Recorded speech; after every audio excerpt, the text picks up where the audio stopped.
Hello viewers and potential subscribers, you're watching UnknownEmerald, and in this episode I'll be showcasing the top 5 military prefabs on Halo 5, so let's get to it. The first prefab we'll be looking at today is the supply drop made by sourwaffle, and it actually does replenish your ammo when you come close to it, which is really cool. It only replenishes stuff like the pistol ammo, SMG or assault rifle ammo, stuff like that. Nothing like grenades or rocket launchers or anything like that, so it is pretty balanced. If you want to put out like a zombie apocalypse map where you need extra ammo and this crate is in the middle of the map or a very dangerous spot, you can always use it at a location like that is hard to access but are very rewarding when you get close to it. And it also has a little chute which is pretty cool. It actually makes it seem as if it has just come from the sky and landed in the middle of the map. So this is a very cool supply drop. Make sure to download it if you want to use it.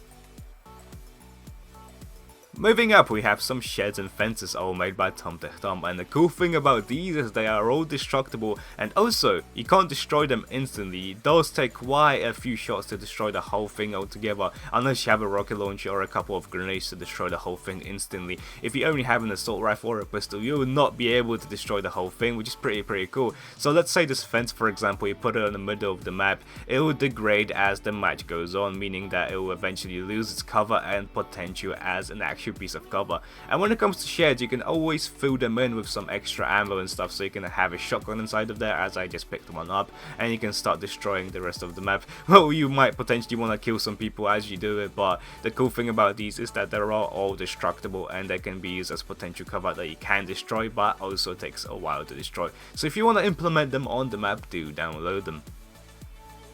Whilst we're on the topic of cover, we also have some of these World War II barriers made by ItsMeCrusty, and the only difference between these and the previous ones is the fact that you cannot destroy them. The only way to get around them is to either climb over it or go around the whole thing, which is pretty awesome. And it also has like rocks on the bottom of it to kind of add an extra bit of detail onto it. And the actual points for this thing are made of beams, not actual blocks, which is pretty cool. It just adds an extra bit of detail onto the thing, and it actually has a rusty effect which goes very well with the boards. It's a very well defined piece of cover, so if you want to use it, make sure to download it. Moving up, we have a military tent made by WWII, and he was able to use the struts to his advantage and use their unusual shape to make the shape of the tent, and it worked out very well. So he also added a wooden texture with the green color, and it actually looks like a proper tent. I've seen a lot of people attempt to make them before, but WWII was able to do a fantastic job on these. And he also added some sandbags and some crates onto it, but if you feel like you do not need any of them, you can always use a very clean version of it and put whatever the hell you want onto it, which is something really cool. So he made quite a few variations, so if you want to use them, make sure to download them.